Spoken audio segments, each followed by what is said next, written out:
What's up, sneak peekers? I'm Mason Simpson on the South by Southwest red carpet for Kids in the Hall Comedy Punks, where we're going to talk to the original Kids in the Hall and some of the documentary crew. I've heard you might have had a chance to catch the film already. I saw a rough cut of it, a while back. So I haven't seen this. I haven't seen the final version of it. Well, what was the experience like just seeing some of the rough cuts? Well, it was weird 'cause it was nostalgic for me. There's a lot of stuff in it that I had forgotten about, and tons of footage that I had never ever seen. So that was all interesting. Like a lot of sort of like our own sort of home video stuff. And it's just, back in the day when all that stuff was shot, I had no interest in seeing it. So now that I'm an old man, I can find it entertaining. Yes, I saw half of a rough cut, like in the summertime, and then I couldn't watch it anymore because it was painful. Really? So I'm gonna watch it. I'm gonna watch the whole thing because there's a certain part of it I went, oh, I'm not quite ready to see that. Yeah, because the movie, I think the documentary is about, I guess, what underlies our comedy, and I guess the journey to where we are, and I guess I would have been uncomfortable, like, oh God, I don't want people to see that, but now I'm okay with it. Yeah. You know? Are there any specific things you're looking forward to seeing today? I'm looking forward to seeing how young and cute I used to be. Yeah. Have you gotten a chance to see the film yet? Yes, in full disclosure, I saw it, but I fell asleep, and only because I had 2 jumbo gins. I actually saw it with my children, and they went, wow, somebody knows you, Dad. So that was kind of nice.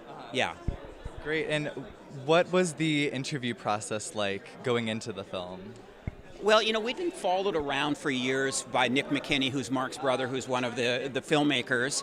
And so there was a bunch of stuff forever. And then Paul Bellini, who is one of our best friends, who's part of the show, had a camera since like 1980 and had all that backstage footage. So for me, it was so interesting to see that stuff. And then for this, we just sat down and talked through, what our long lives together. Okay, I wrote a book called One Dumb Guy that kind of became the original seed of this story, and I'm an executive producer, and then Nick McKinney had this idea to develop it into a team, and Nick McKinney will tell it from there.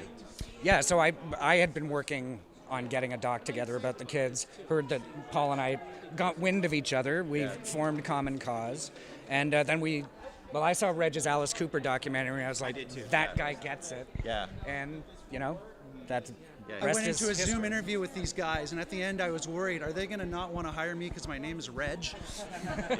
There's a popular sketch that says to Reg. You'll see it. I know that y'all have worked together for so long on so many different projects.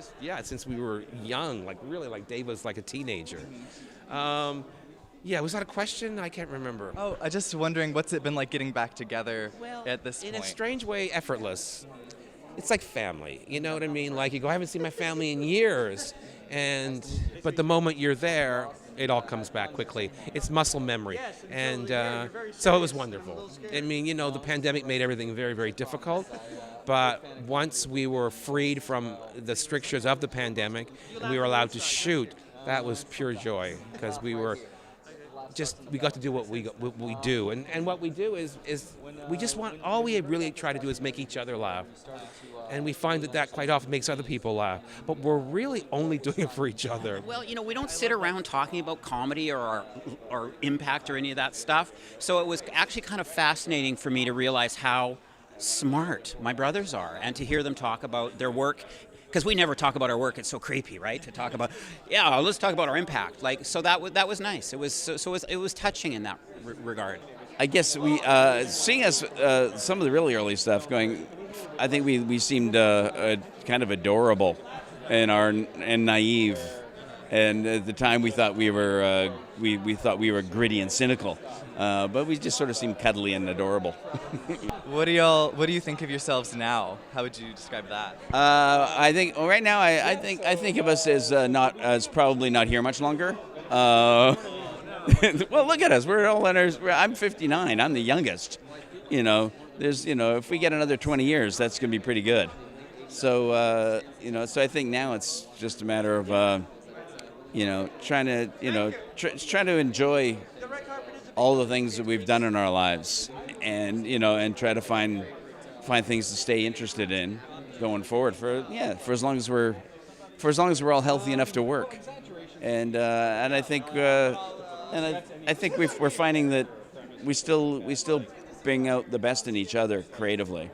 So hopefully we'll keep enduring that. With so much of a history, this entire troupe, what went into the documentary process of selecting what to include? Oh, wow.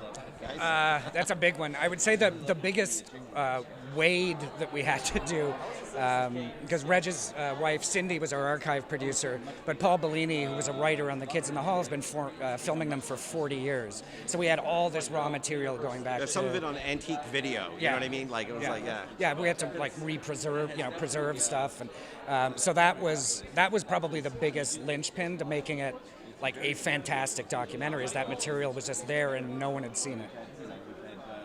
You come up with some ideas, you come up with a plan, you go through all the footage, you spot the best stuff, and you're like, this is going to be the movies, and then you start the interviews and it all goes to hell. Yeah, it's true.